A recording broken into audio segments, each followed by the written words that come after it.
Hi every one. അങ്ങനെ നമ്മൾ കാത്തിരുന്നതുപോലെ UK യങ് പ്രൊഫഷണൽ സ്കീം ബാലറ്റിലേക്ക് അപ്ലൈ ചെയ്യാനുള്ള ഡേറ്റ് ഇന്ന് അനൗൺസ് ചെയ്തിരിക്കുന്നു. വലിയ തുക ചിലവാക്കാതെ അറൗണ്ട് ഒരു 5 lakh റുപ്പീസിന് UK-യിലെത്തി 2 ഇയർ ഫുൾ ടൈം വർക്ക് ചെയ്യാനും അതിനിടയിൽ സ്പോൺസർഷിപ്പ് നേടാൻ സാധിച്ചാൽ തുടർന്നും UK-യിൽ നിൽക്കാനും പറ്റുന്ന ഒരു വിസ സ്കീമാണിത്. ഇന്ത്യ UK ട്രേഡ് കരാറിൻ്റെ ഭാഗമായി 2023 മുതലാണ് ഈ വിസ സ്കീം തുടങ്ങിയത്. വർഷത്തിൽ 3000 വിസയാണ് ഈ സ്കീമിലൂടെ ഇന്ത്യൻസിന് കിട്ടുന്നത്. ഇയർലി 2 തവണയാണ് ബാലറ്റ് ഓപ്പൺ ആവുന്നത്, ഫെബ്രുവരിയിലും ജൂലൈയിലും. 3000 വിസയിൽ അറൗണ്ട് 2400 വിസയും ഫെബ്രുവരി ബാലറ്റിലായിരിക്കും സെലക്ട് ആക്കുന്നത്. ബാക്കി 600 വിസ ജൂലൈ ബാലറ്റിലൂടെയും സെലക്ട് ആകും. ഇത് പ്യുവർലി ലക്ക് ബേസ്ഡ് ആണ്. ധാരാളം കൺസൾട്ടൻസികൾ ഇപ്പോൾ തന്നെ ഈ വിസ മാർക്കറ്റ് ചെയ്ത് കാൻഡിഡേറ്റ്സിൻ്റെ കയ്യിൽ നിന്നും സർവീസ് ചാർജ് വാങ്ങാൻ തുടങ്ങിയിട്ടുണ്ട്. ശരിക്കിത് നമുക്ക് തന്നെ സിമ്പിളായി അപ്ലൈ ചെയ്യാവുന്നതേ ഉള്ളൂ. ബാലറ്റിലേക്ക് അപ്ലൈ ചെയ്ത് നമുക്ക് ലക്ക് ഉണ്ടെങ്കിൽ ബാലറ്റ് സക്സസ്ഫുൾ ആയാൽ നമുക്ക് വിസ അപ്ലൈ ചെയ്ത് UK-യിലെത്താം. ഇതിൻ്റെ ആദ്യ കടമ്പ എന്ന് പറയുന്നത് ബാലറ്റിലേക്ക് അപ്ലൈ ചെയ്യുക എന്നതാണ്. 18 ഫെബ്രുവരി 2025, അതായത് ചൊവ്വാഴ്ച ഉച്ചയ്ക്ക് 2:30 ബാലറ്റ് ഓപ്പൺ ആകും. ഫെബ്രുവരി 20, അതായത് തേഴ്സ്ഡേ 2:30 ബാലറ്റ് ക്ലോസ് ആവും. ഇതിനിടയിൽ നമുക്ക് അപ്ലൈ ചെയ്യാം. ഇനി നമുക്ക് ഈ ബാലറ്റിലേക്ക് അപ്ലൈ ചെയ്യാനുള്ള എലിജിബിലിറ്റീസ് നോക്കാം. ഇന്ത്യൻ സിറ്റിസൺ ആയിരിക്കണം എന്നുള്ളതാണ് ഫസ്റ്റ് എലിജിബിലിറ്റി. പിന്നീട് നമ്മുടെ പ്രായം 18-നും 30-നും ഇടയിലായിരിക്കണം. നമുക്കൊരു ഗ്രാജുവേഷനോ അല്ലെങ്കിൽ 3 വർഷത്തെ ഡിപ്ലോമയോ ഉണ്ടായിരിക്കണം. പിന്നീട് നമ്മളെ ഫിനാൻഷ്യലി ഡിപ്പെൻഡ് ചെയ്യുന്ന ഒരു കുട്ടി നമുക്കുണ്ടാകാൻ പാടില്ല. പിന്നെ ഓൾറെഡി യങ് പ്രൊഫഷണൽ സ്കീം വിസയിലുള്ളവർക്ക് ഈ വിസ അപ്ലൈ ചെയ്യാനും പറ്റത്തില്ല. സ്റ്റുഡൻറ്റ് വിസയിൽ UK-യിൽ ഓൾറെഡി ഉള്ളവർക്കും ഇതിൽ അപ്ലൈ ചെയ്യാൻ പറ്റുന്നതാണ്. ബാലറ്റിൽ അപ്ലൈ ചെയ്ത് ബാലറ്റ് ക്ലോസ് ആയി 2 വീക്സിനുള്ളിൽ തന്നെ റിസൾട്ട് വരും. കഴിഞ്ഞ വർഷങ്ങളിൽ അറൗണ്ട് ഒരു 1 വീക്കിൽ തന്നെ റിസൾട്ട് വന്നിരുന്നു.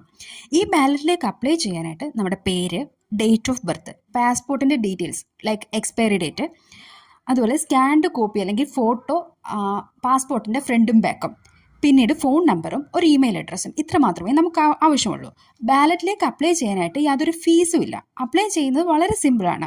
എങ്ങനെയാണ് അപ്ലൈ ചെയ്യേണ്ടത് എന്ന് സ്റ്റെപ്പ് ബൈ സ്റ്റെപ്പ് എക്സ്പ്ലെയിൻ ചെയ്ത് ഞാനൊരു വീഡിയോ ഓൾറെഡി അപ്ലോഡ് ചെയ്തിട്ടുണ്ട്. ആപ്ലിക്കേഷൻ കഴിഞ്ഞ് ബാലറ്റ് സക്സസ്ഫുൾ ആയോ ഇല്ലയോ എന്ന് നമുക്ക് മെയിൽ വരും. സക്സസ്ഫുൾ ആയാലും ആയില്ലെങ്കിലും മെയിൽ വരാറുണ്ട്. സക്സസ്ഫുൾ ആയവർക്ക് വിസ അപ്ലൈ ചെയ്യാനുള്ള ഒരു ഇൻവിറ്റേഷൻ മെയിൽ വന്നിട്ടുണ്ടാകും. ആ ഇൻവിറ്റേഷൻ കിട്ടി 90 ദിവസത്തിനുള്ളിൽ നമ്മൾ വിസയ്ക്ക് അപ്ലൈ ചെയ്യണം ഓൺലൈനായിട്ട്. അതിന് വേണ്ടിയിട്ട് ഡോക്യുമെൻറ്റ്സ് വേണ്ടത് പാസ്പോർട്ട് വേണം, പിന്നീട് ബാങ്ക് സ്റ്റേറ്റ്മെൻറ്റ്, അതായത് 2530 പൗണ്ട് നമ്മുടെ സേവിങ്സ് അക്കൗണ്ടിൽ കാണിച്ചിട്ടുള്ള ഒരു ബാങ്ക് സ്റ്റേറ്റ്മെൻറ്റ് വേണം. അതായത് അത് 28 ദിവസം നമ്മൾ അപ്ലൈ ചെയ്യുന്ന അതിന് മുന്നേ ഉള്ള 28 ദിവസങ്ങൾ അത് അക്കൗണ്ടിൽ കടന്നതിൻ്റെ ബാങ്ക് സ്റ്റേറ്റ്മെൻ്റ് ആണ് വേണ്ടത്. പിന്നീട് മെഡിക്കൽ വേണം, പിന്നെ PCC പോലീസ് ക്ലിയറൻസ് സർട്ടിഫിക്കറ്റ്, ഇത്രയാണ് വേണ്ടത്. ഇനി ഇതിൻ്റെ കോസ്റ്റ് എന്ന് പറയുന്നത് ആപ്ലിക്കേഷൻ ഫീസായിട്ടൊരു 298 പൗണ്ട്, ഹെൽത്ത് ഇൻഷുറൻസ് ആയിട്ട് ഒരു 1552 പൗണ്ട്, പിന്നെ പേഴ്സണൽ സേവിങ്സ് ആയിട്ട് 2530 പൗണ്ട്. അപ്പോൾ അതായത് ടോട്ടൽ ഒരു 4370 പൗണ്ട്. അപ്പോൾ ഇന്ത്യൻ റുപ്പീസിലേക്ക് കൺവേർട്ട് ചെയ്യുമ്പോൾ ഒരു 4,70,000 റുപ്പീസ് വരും. പിന്നീട് ഫ്ലൈറ്റ് ടിക്കറ്റ് അത് ഏകദേശം ഒരു 50K അകത്തായിരിക്കും. അപ്പോൾ അതും കൂടെ ഏകദേശം ഒരു 5 ലക്ഷം രൂപയ്ക്കകത്ത് നമുക്ക് ഈ വിസയ്ക്ക് ചിലവ് വരുള്ളൂ. ഫെബ്രുവരിയിൽ വിസ അപ്ലൈ ചെയ്ത് വിസ കിട്ടിക്കഴിഞ്ഞാൽ 6 മന്ത്സിനുള്ളിൽ തന്നെ UK-യിലെത്തണം, അതായത് ഓഗസ്റ്റിന് മുന്നേ. ഇത് നമുക്ക് 24 മന്ത്സിൻ്റെ വിസയാണ്, അതായത് 2 ഇയർ വിസയാണ്. ഈ 2 ഇയറിനുള്ളിൽ എത്ര തവണ വേണമെങ്കിലും ആ കൺട്രി ലീവ് ചെയ്യാനും തിരിച്ചു വരാനും നമുക്ക് പറ്റും. ഇനി നമുക്ക് ഈ വിസയിൽ UK-യിൽ എത്തിക്കഴിഞ്ഞാൽ എന്തൊക്കെ ചെയ്യാൻ പാടില്ല എന്ന് നോക്കാം. നമുക്കവിടെ കോഴ്സസ് ചെയ്യാം, എന്തെങ്കിലുമൊക്കെ കോഴ്സ് എടുത്ത് പഠിക്കാൻ പറ്റും. നമുക്ക് എല്ലാ വർക്കും ചെയ്യാൻ പറ്റും. പിന്നെ സെൽഫ് എംപ്ലോയ്മെൻറ്റ് ചെയ്യാൻ പറ്റും. സെൽഫ് എംപ്ലോയ്മെൻറ്റ് ചെയ്യുമ്പോൾ കുറച്ച് കണ്ടീഷൻസ് ഉണ്ട്. അതായത് നമ്മുടെ പ്രിമൈസസ് റെൻറ്റഡ് ആയിരിക്കണം. അതുപോലെ നമ്മൾ യൂസ് ചെയ്യുന്ന എക്യുപ്മെൻറ്റ്സ് 5000 പൗണ്ടിൽ കൂടാൻ പാടില്ല. പിന്നെ നമുക്കൊരു എംപ്ലോയിനെ വെക്കാൻ പറ്റില്ല. ഇത്രയാണ് കണ്ടീഷൻസ് ഉള്ളത്. ഇനി അവിടെ എന്തൊക്കെ ചെയ്യാൻ പാടില്ല എന്ന് ചോദിച്ചാൽ നമുക്ക് നമ്മുടെ സ്റ്റേ എക്സ്റ്റെൻഡ് ചെയ്യാൻ പറ്റത്തില്ല. 2 വർഷത്തിൽ കൂടുതൽ എക്സ്റ്റെൻഡ് ചെയ്യാൻ പറ്റത്തില്ല. പിന്നീട് നമുക്ക് അവിടുത്തെ ബെനിഫിറ്റ്സ് ഒന്നും അപ്ലൈ ചെയ്യാൻ പറ്റത്തില്ല, ലൈക്ക് പബ്ലിക് ഫണ്ട് അങ്ങനെയുള്ള കാര്യങ്ങളൊന്നും അപ്ലൈ ചെയ്യാൻ പാടില്ല. പിന്നെ നമ്മുടെ ഫാമിലി മെമ്പേഴ്സിനെ ഡിപ്പെൻഡൻ്റ് ആയി കൊണ്ടുപോകാൻ പറ്റത്തില്ല.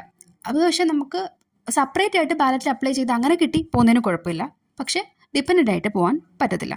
പിന്നെ നമ്മളവിടെ ഒരു പ്രൊഫഷണൽ സ്പോർട്സ് പേഴ്സൺ ആയിട്ട് വർക്ക് ചെയ്യാൻ പാടില്ല, ലൈക്ക് കോച്ച് അങ്ങനെയൊന്നും നമ്മൾ വർക്ക് ചെയ്യാൻ പാടില്ല. അപ്പോൾ ഞാൻ ഓൾമോസ്റ്റ് ഈ ബാലറ്റിനെ പറ്റിയുള്ള എല്ലാ കാര്യങ്ങളും ഡീറ്റെയിൽ ആയിട്ട് ഡിസ്കസ് ചെയ്തതെന്ന് വിചാരിക്കുന്നു. ഇനി നിങ്ങൾക്ക് എന്തെങ്കിലും ഡൗട്ട്സ് ഉണ്ടെങ്കിൽ നിങ്ങൾക്ക് കമൻറ്റിൽ ചോദിക്കാം. അപ്പോൾ വീഡിയോ ഇഷ്ടപ്പെട്ടെങ്കിൽ ലൈക്ക് ചെയ്യുക, സബ്സ്ക്രൈബ് ചെയ്യുക. അപ്പോൾ thank you all and all the best.